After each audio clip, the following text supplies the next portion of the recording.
She was young, she was beautiful, and she was in big trouble. The 20-year-old from Seattle sits in this Italian jail, a prime suspect in the mysterious death of her roommate. This was the ugly American on steroids. Is Amanda Knox a whore or a saint? I was sexually active. I was not sexually deviant. Was she guilty in fact, or just in the press? The newspapers had this fabulous story, assuming that what the prosecution said was true. It's salacious, it's fascinating. The juicier the tidbit, the better. It was a media spectacle that consumed the United States, Italy, and England, igniting controversy that still rages. There's something about the way her eyes move that leaves us wondering. I wished so much that I had stood up to them. The prosecution of Amanda Knox, next.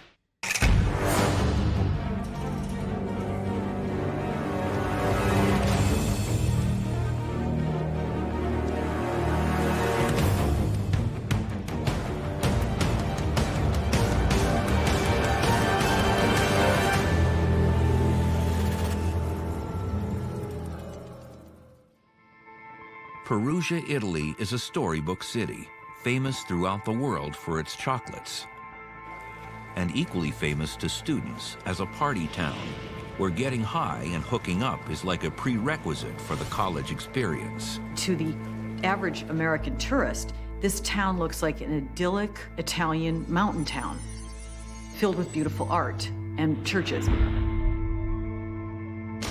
If you spend a little time there and you read Italian, you start to realize every single headline is about drugs, it's about gang violence. Everything looked so calm and tranquil on the surface. This was a lovely little hill town in Italy, and terrible evil had been committed. This was something that the tabloids could feast on. Amanda Knox never thought she'd become fodder for the tabloids. When she arrived in Perugia in 2007 as a 20-year-old exchange student, Italy seemed like a dream come true. She was a junior at the University of Washington. She was good with languages, and she decided she was going to take her junior year abroad. She enrolled at the Perugia School for Foreigners, which is a school that historically teaches Italian to foreigners. So she became the third of 4 roommates living together in this little house.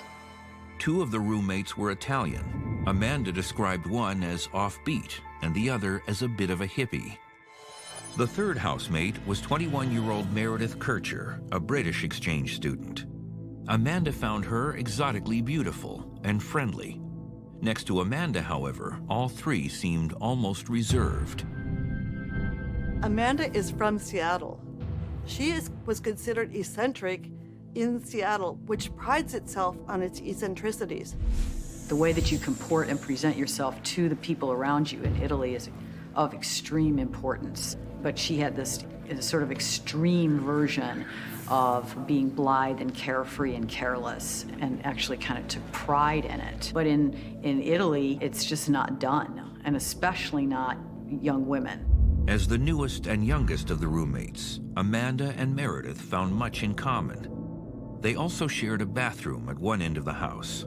They would only know each other for 6 weeks. It's just so sad. She had, by all accounts, was a wonderful person, a very smart, talented, and well-liked, regarded, and loved girl. Meredith Kercher was more formal. She was British. She was more sophisticated.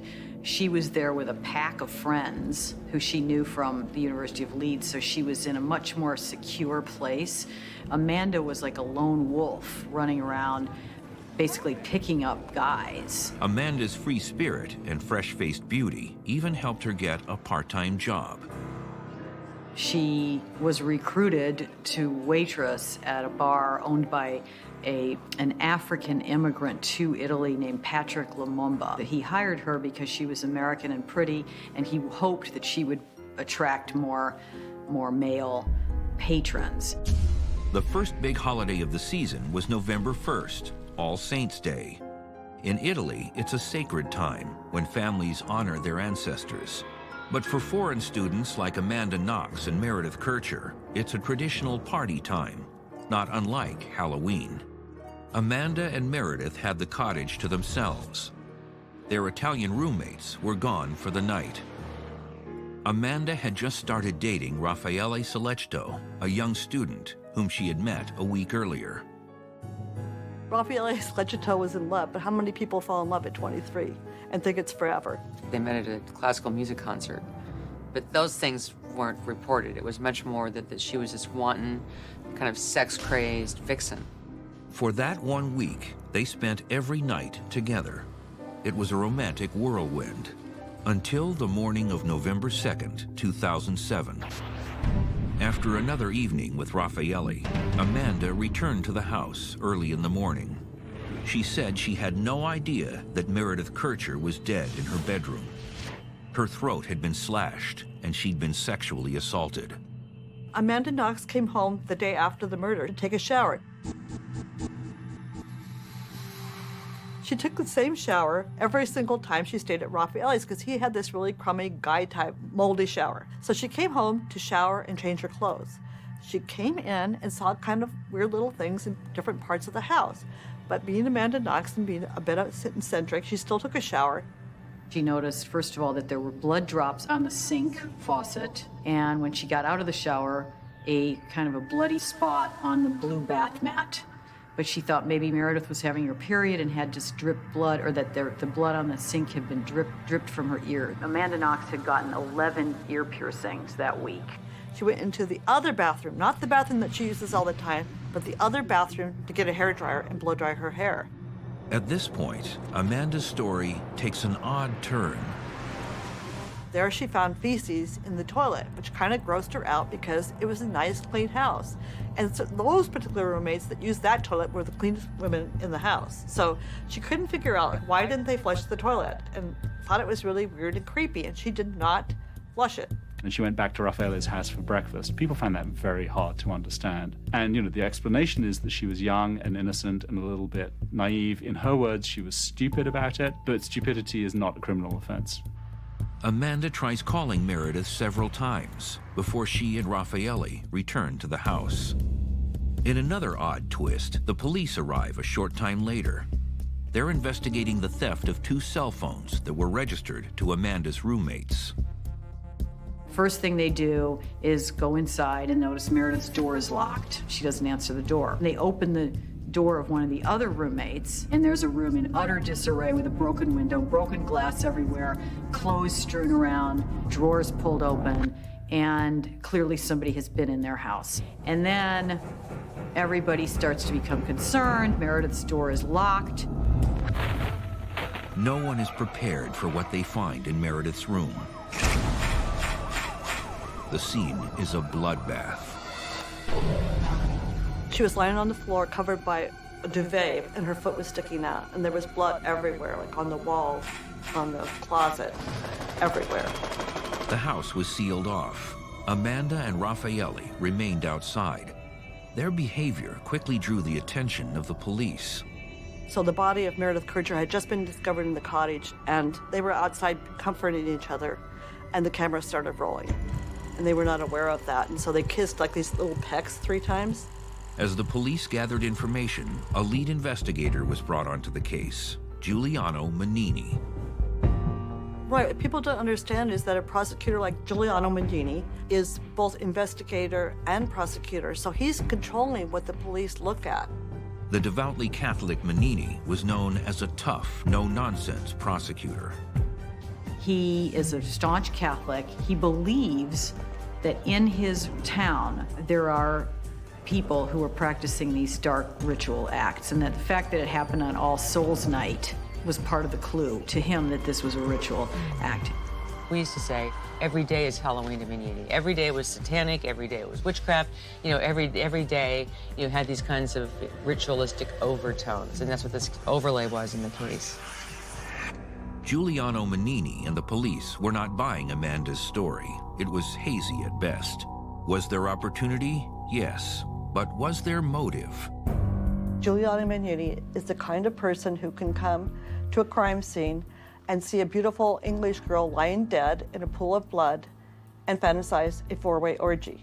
To Menini, the primary questions were obvious. Did Meredith die at the hands of Amanda Knox and her boyfriend? And how? As it turned out, the answers almost didn't matter. There's always been this idea that there's just something more going on and people couldn't quite put their finger on it, and Amanda was the best scapegoat, if you will.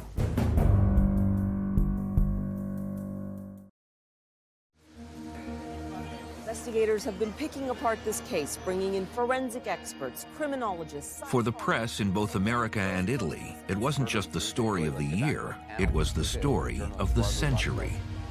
The Amanda Knox case had something for everybody. Sex, drugs, international intrigue. If you're the prosecutor, it even had Satanism. The Italian press crafted a picture of this girl, this American girl, that was, she's a sex maniac, she's a spoiled rich American, and isn't she pretty? She had this uncanny ability to look straight into a camera, no matter who was taking the picture in the paparazzi, and look piercingly into that camera, and the pictures were chilling. I would much rather suppress my emotion than have it be determined as insincere and affected. A broken back window, an unlocked front door, a mutilated corpse. British exchange student Meredith Kercher had been savagely killed after a sexual assault in her own bedroom.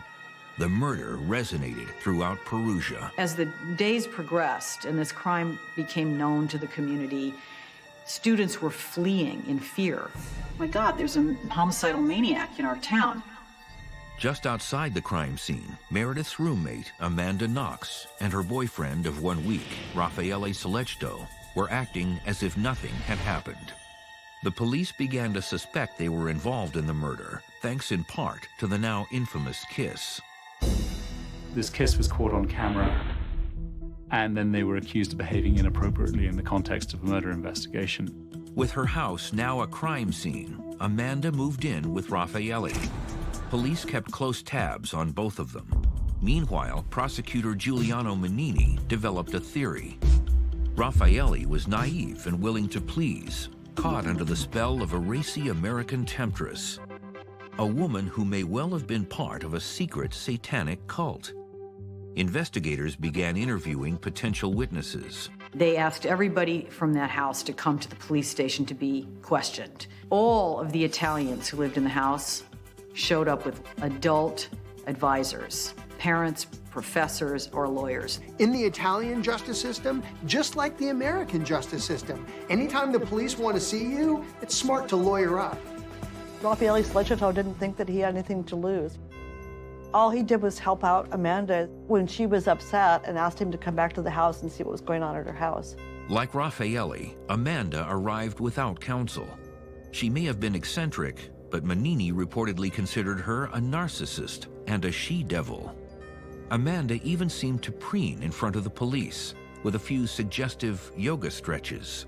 There were moments, for example, in the police station when they were waiting around. Amanda infamously, as was also reported by the media, did the splits. She may have done other yoga moves. But Raffaele saw Amanda do things that he found odd.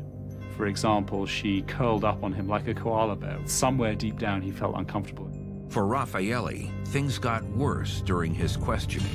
The way Raffaele got himself into the most trouble was to underestimate the seriousness of a murder investigation, not to understand that he had to be absolutely crystal clear about what he'd done, what he'd seen, where he'd been. He couldn't remember what had happened which evening. He was eating dinner, he was smoking pot, he was seeing Amanda, and he couldn't really remember which night was which.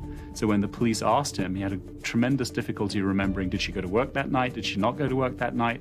They took that statement, got him to sign it in writing, and then they took it back to Amanda and said, your boyfriend has testified against you and said you went out. Amanda's command of Italian was poor, but under questioning, the police got her to recant her original story and say she had not been with Raffaele all night. This interrogation went on all night long, and she wasn't given food or water. She wasn't allowed to go to the bathroom. She was told that, imagine if you'd been there, what would you have heard or seen? And she said, there's that really famous statement, I covered my ears. I heard a scream, I covered my ears. Amanda claimed she answered hypothetically, but it was taken as gospel. The police told me that I knew who the murderer was. They told me that I had to know, that I wasn't telling them the truth, that I had amnesia, and that I had to remember. Incredibly, Amanda now told police that she was in the house when the murder occurred. Then, a new suspect was implicated. Amanda's boss at the nightclub, Patrick Lumumba. They told Amanda Knox that they had absolute proof that she had been at the crime scene and that she had left the apartment and that she had met Patrick Lumumba. They have her cell phone and they see that she texted Patrick Lumumba, her boss, and said, "I'll see you later." They read that as an actual appointment with him. That was her last text before the phones went off on the night of the murder. Amanda Knox did actually say that she was there, but she said she was in the kitchen and that she heard Patrick murdering Meredith. She heard Meredith scream. But her statement is so confused and so bizarre that she said, "I remember confusedly that he did all that." And what she has said was the police asked her to imagine various scenarios, and that was one of them. So they basically browbeat the confession out of her. And the confession is a signed statement that they wrote for her that she signed, which says, "I see myself in the house with Lumumba, and he's in the other room, and Meredith, I can hear her start to scream." Though Amanda never directly admitted to the murder, the police were quick to report they had their killers: Amanda Knox, Raffaele Solecito, and Patrick Lumumba. With Knox and Solecito already in custody, the police raced out to arrest Patrick Lumumba. They drag him out of his house and he's thrown into prison. He says, "No, I wasn't there. I was in my bar, and there's somebody who can tell you that I was there with him." So they went and found his alibi, and there's a professor of French or something who says, "Yeah, I was in the bar with him that night. He wasn't killing anyone at 9 o'clock. He was in his bar serving me a drink." They still didn't let him out, though. As the prosecutor built his case, the press had a field day and dug up everything they could about the accused. The British tabloids from the beginning were, I felt by far the worst, because they just printed whatever the prosecutor said, and he was saying all these terrible derogatory things about Amanda Knox and portraying her as just pure evil, as this terrible human being who had this beautiful, trusted roommate and had encouraged these men to help her kill her roommate. I was sexually active. I was not sexually deviant. And because I was sexually active, that turned in for them to sexual deviant. Giuliano Manini had his 3 killers behind bars. He would now use the press to help prove his case. The press in Italy doesn't have any boundaries. That's where the word paparazzi comes from.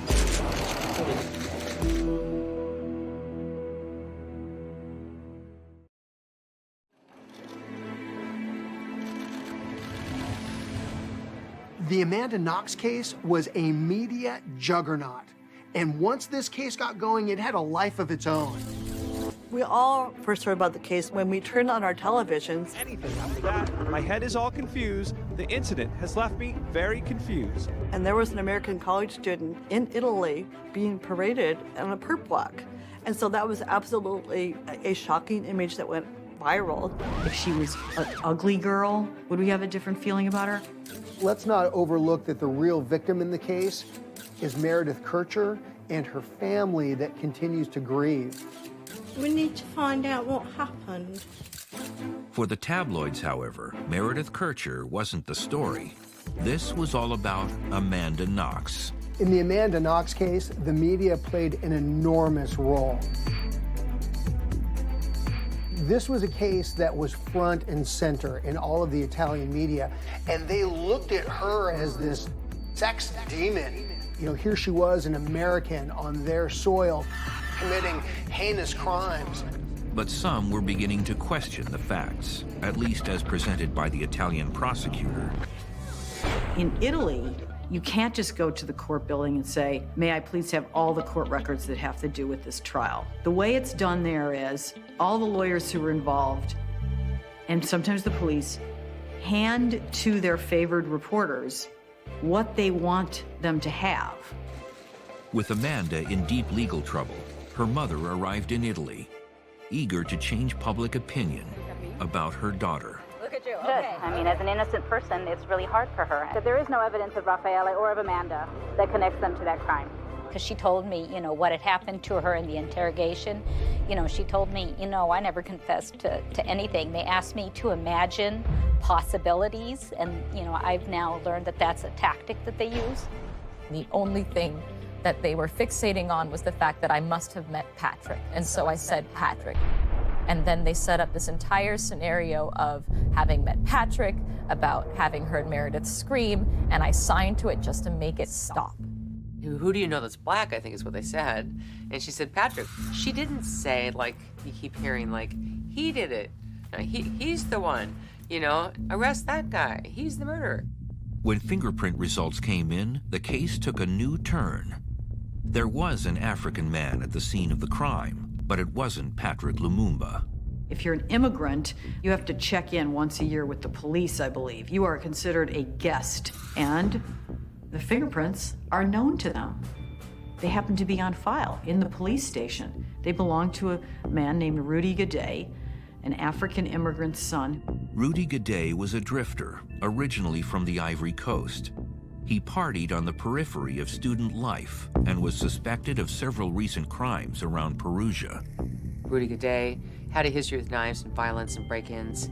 He left his blood, he left traces all over the crime scene. He left his feces in the toilet, and although that degrades DNA very rapidly, there was DNA out there as well. His blood and fingerprints are on her purse, and there are bloody handprints and blood down the walls of her bedroom. And he may have been surprised. I don't know why he left, but he didn't complete the act of the rape. She had a tampon in at the time, and maybe that's why. But Guede had left Italy for Germany. He admitted to a friend he had been with Meredith that night, but claimed he didn't kill her. His connection with Amanda, Raffaele, and Meredith was thin at best. There's a question about whether Amanda and Meredith knew him. Amanda has said, I've seen him, but I didn't know his name. Raffaele had never met Rudy Guede, never set eyes on him, didn't know anything about him. Within days, Guede was picked up by police in Germany. The initial assumption when Rudy Guede was arrested in Germany and extradited back to Italy was it was all going to be over any day now. Everything pointed to him. He even had a motive. He had stated in a conversation to the police that, yes, I was there. Yeah, I know who Amanda is, and no, she wasn't there, and no, I've never met her boyfriend before. So we're all sitting there going, hallelujah. They basically just throw Lumumba back out on the street. Sorry, we got the wrong black guy. Patrick Lumumba was released from custody, but the damage was done. His reputation was trashed because of Amanda's accusations. I would take back my interrogation. When I think back on it, and God, especially right afterwards, right after all of that happened, I wished so much that I had stood up to them. Prosecutor Manini, however, wasn't changing his position. To him, Amanda had simply confessed about the wrong man. He still believed the murder stemmed from a sex orgy gone wrong, with Amanda at its center. Investigators were interested to know how sexually active she was because they felt like that fit into the theory of their case. They took her downstairs and had a doctor take a blood test in the jail. And then they called her back and said, we're so sorry you have HIV. So she writes down every guy she's ever had sex with. And there's 7 guys. And then 2 weeks later they say, oops, sorry, we made a mistake. You're not HIV positive. But meanwhile, they've taken this document where she's listed out these guys that she's had sex with, and they've handed that to the press. To take that false information of such a deeply personal nature, something that's so intimate, and then leak that out to the media to add to the sensationalism of this case, it's just unimaginable. We have to try to do our best to put on a face that it is going to work out. And we keep telling her that. We should be looking at physical evidence. It's taking way longer. There's now delays, that's hard. Than we ever expected, but she will get out of there. I looked at all the evidence in the case, including the crime scene DVDs, her quote-unquote confession, her bank records, her phone bills. I had everything, and went through all of it and was convinced at the end of the day that she was innocent.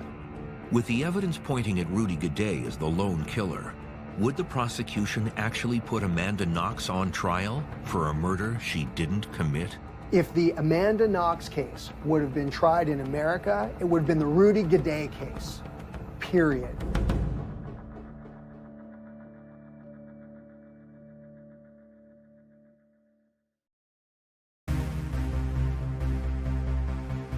DNA is very powerful evidence, but if it's mishandled, if that evidence is compromised, it's garbage in, garbage out.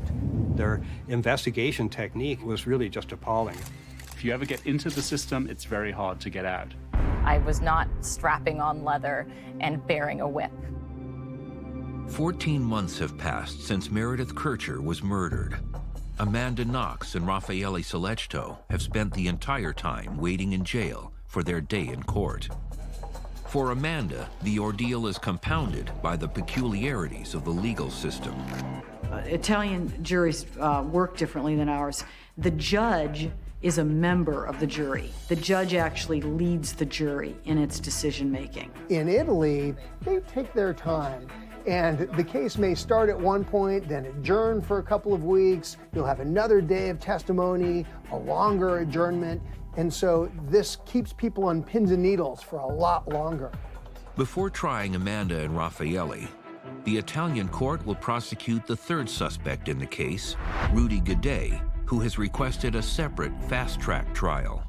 With Rudy Guede, they had strong evidence. They had his DNA not only on her body, but actually inside of her. So this was a slam dunk case against Rudy Guede. And if this case were brought to justice in America, it's my suspicion that we would never be hearing about Amanda or Raffaele. The investigation would have begun and ended with Rudy Guede. But there may have been other reasons for granting Rudy Guede a quick trial. The prosecutor was convinced that this wasn't just Rudy, that once Rudy was found guilty, Rudy would come and cooperate, especially if he was offered certain reductions in his sentence. In the end, Rudy Guede's trial was simply a warm-up. The real show was the prosecution of Amanda Knox. She was voted over the First Lady of France as most popular in the press in Europe. Think about it, Amanda Knox, over Carla Bruni. I think it's so unfair to look at everything that Amanda does in court and to write it down, but you see people actually doing that. When I didn't cry, it was bad. When I smiled, it was bad. When I didn't smile, it was bad. I have been paralyzed by this kind of scrutiny, and I feel like it's unfair. Amanda Knox's defenders say she was constantly misrepresented. Even her online social media nickname, Foxy Knoxy, was held up as alleged proof of her wicked ways. In court, they talked about that all the time, like, why are you Foxy Knoxy, and what does that really mean? It was a name her teammates gave her when she played middle school soccer. That was her nickname. It was that innocent.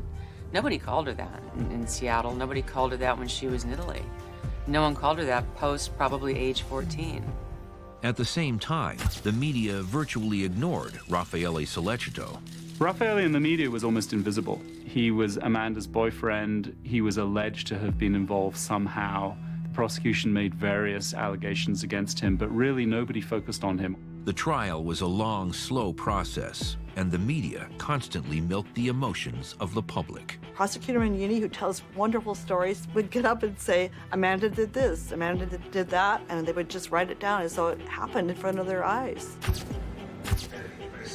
The Italian justice system and the Italian media system is like a two-headed monster, and both of them need to get fed. Even with all its advantages, the prosecution's case lacked hard physical evidence against Amanda and Raffaele. They keep trying to find evidence placing Amanda Knox and Raffaele Solecito in the actual room where the murder was committed, and they've never been able to do that. There's only 2 pieces of evidence that ever supposedly connected her to this crime, and neither one of those connect her. The first was a kitchen knife found in Raffaele's apartment.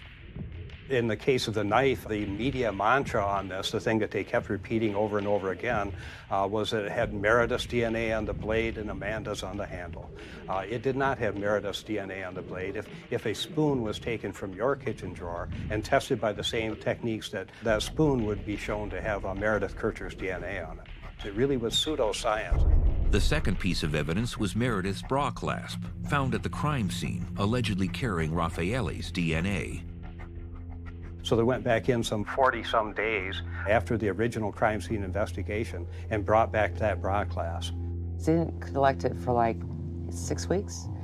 And they kept kicking it around the room and then picking it up with the same gloves and putting it down. The defense tried to challenge the DNA tests done on the knife and the bra clip, but the prosecution argued that all testing had been done correctly. The judge agreed and disallowed additional testing. They refused to have independent experts look at any of the scientific evidence. So all you could go by was what the police wanted to show you. What ended up being Prosecutor Mignini's contention was that somehow Amanda ordered the murder from the next room, because that was the only way you could explain how she was involved, but there was none of her DNA at the scene. It was a remark that didn't even pass the giggle test, but that was what the prosecutor was reduced to. Without real evidence, the prosecution had built a case on Amanda's presumed bad character, but was merely looking guilty enough to send Amanda Knox to prison for life. For all of their theories about my personality and my behavior, there is nothing that links me to this murder. I am not present at the crime scene. I'm just not.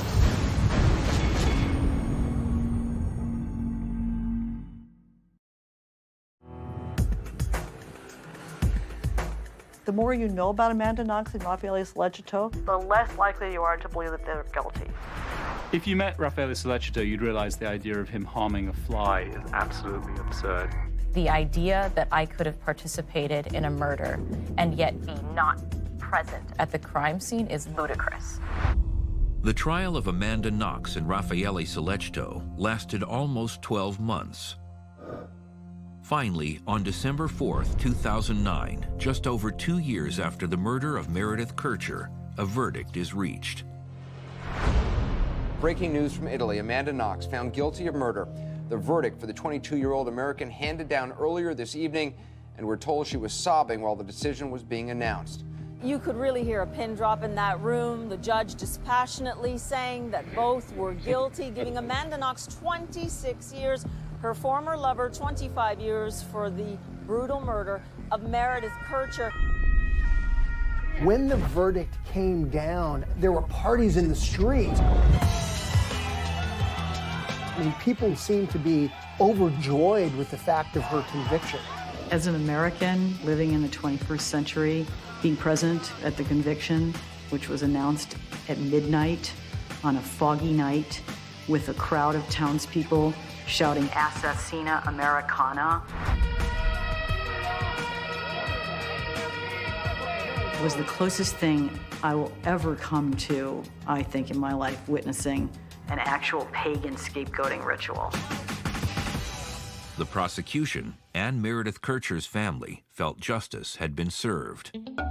The Kercher family is convinced that she killed their daughter, and they are behind the Italian prosecutor 100%. But there were others who were outraged by the manipulation of evidence and the verdict. In any legitimate court of law that was looking at this DNA evidence in the United States, in the UK, in France, in any of these countries, this DNA evidence would be absolutely thrown out. There's not a hair of Amanda Knox in there. There's not a fiber of Amanda Knox. There's not blood of Amanda Knox. There's not footprints of Amanda Knox. There's nothing. No one, however, questioned Rudy Guede's guilt. Yet 2.5 weeks after Amanda's trial ended, Guede's sentence was reduced from 30 years to 16, leading some to ask, did he cut a deal? There's overwhelming DNA evidence, along with lots of other physical evidence, that points to Rudy Guede. Amanda's attorneys appealed the verdict and focused on challenging the DNA evidence. And when the appeals process began, it felt like they had another mountain to climb. But right away, you could tell that there was a very different tone. And again, the key decision was whether or not they would allow an independent assessment of the forensic evidence. November 24th, 2010, 11 months after the guilty verdict, a second trial is granted. The defense presented a very compelling case, identifying Rudy Guede as the true killer, based on hard facts and motive. Rudy Guede came to the house, he broke in, he was in the bathroom, he left his own DNA in the bathroom. Meredith may have come home and surprised him. Maybe he was lying in wait. I hate to say it, but it's kind of the garden variety one guy kills, tries to rape and rob girl case. In contrast to Rudy Guede's incriminating DNA, Amanda's defense team also set out to prove that the DNA found on the knife, allegedly Meredith's, did not implicate Amanda or Raffaele. They actually had independent experts come in, and they were absolutely appalled by the way the DNA was collected and tested. Those independent experts said, the evidence is contaminated, it's not admissible, it's compromised.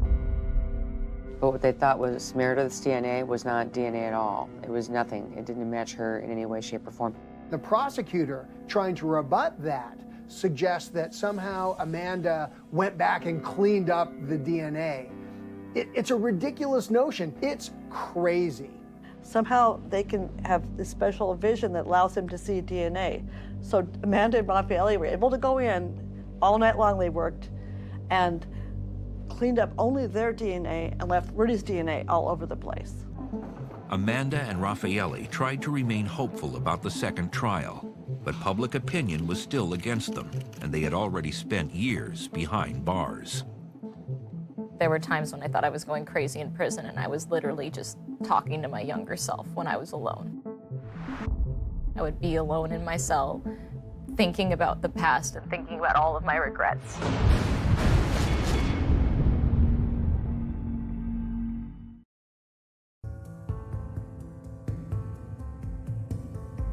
Publicly, this case is considered to be the Amanda Knox case, but really, it's the Meredith Kercher murder case. And sadly, I think a lot of that's been lost in the way the case has been covered in the media. Millions of Italians believe that this young woman is a murderess. Millions. I don't think Amanda's guilty of felony murder, but I think Amanda is guilty of being felony stupid. The second trial of Amanda Knox and Raffaele Solecito took 11 months to complete. Even when delivered in Italian, the verdict was clear. Amanda Knox was free. Knox Amanda is free, and Solecito Raffaele as well. Please, silence, please.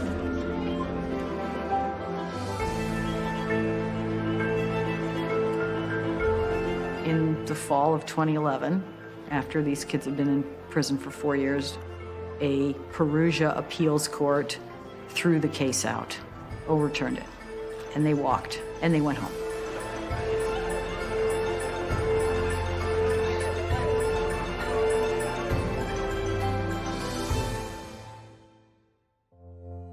While it became a time of celebration for Amanda Knox, Raffaele Solecito, and their families, the tragedy of Meredith Kercher cannot be forgotten. The Kercher family has paid the ultimate price. I wish that they would not always go by what the prosecutor says, because the prosecutor is absolutely obsessed with this one person, and actually they could have had some closure long ago if he had just pursued the most logical trail. I don't think the prosecution has admitted that through the objectivity of their evidence, they can conclude who participated in it or not. And the fact that it has been put out there for so long that I may or may not have had something to do with their murder, they can't let go of. The idea that someone knows what happened or was a part of what happened and isn't saying anything and isn't being held responsible is maddening. I understand that.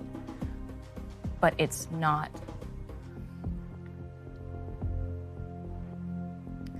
I'm not responsible for what happened. I didn't do it. I wasn't there. I don't know anything more about it.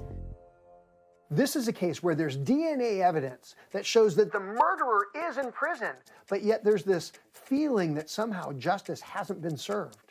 When I talk to people, they don't understand that somebody else has already been convicted of this crime. Not only that, but that all the evidence in the murder room points to Rudy. Just after her acquittal, Amanda flew back to the U.S. She knew she had to face the press, but it was nothing like Italy.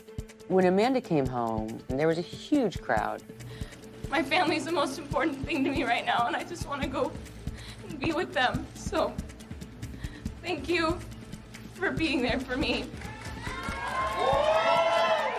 All the TV stations, all the radio stations, all the print media, Seattle Times, everybody, they signed a letter, which I think is unprecedented, together saying, we will honor Amanda Knox's request to leave her alone. Raffaele Solecito tried to move on with his life as well. I think Raffaele feels very embittered about the justice system and continues to feel very embittered because of the length of time that this has taken. His great virtue was he understood that Amanda was innocent and he was absolutely not going to roll over. He was not going to testify against her, no matter what it cost him. After Amanda Knox and Raffaele Solecito were released, Raffaele came to the United States and spent a few days with her. Their relationship was over. They're obviously bound together by this bizarre experience that they've had, but they are not boyfriend and girlfriend anymore. Some 5 months after returning home, Amanda Knox signed a book deal worth a reported $4 million. But her nightmare was not over. On March 26, 2013, 2 months before Amanda's memoir was published, she and Raffaele received distressing news. Crime and Punishment tonight. Will Amanda Knox face retrial for murder in Italy? The Italian Supreme Court was considering a third trial. Unlike the American legal system, the prosecution in Italy can appeal a reversal verdict. And Giuliano Menini is apparently not a man to lose the case of his career. We call this the Menini Express. You know, it's like this vortex you can get into and you can't get out. The biggest moral of the story is she should have lawyered up, but before that she should have got on a plane. She stayed in Italy voluntarily. If she had just flown home, none of this would ever happen. Whether or not Amanda Knox returns to Italy to face her accusers, the Italian justice system can grind on for decades, and Amanda may never be able to say she is truly free. I'm afraid to go back there. I don't want to go back into prison. There are only so many times that I can say, no, I didn't do it.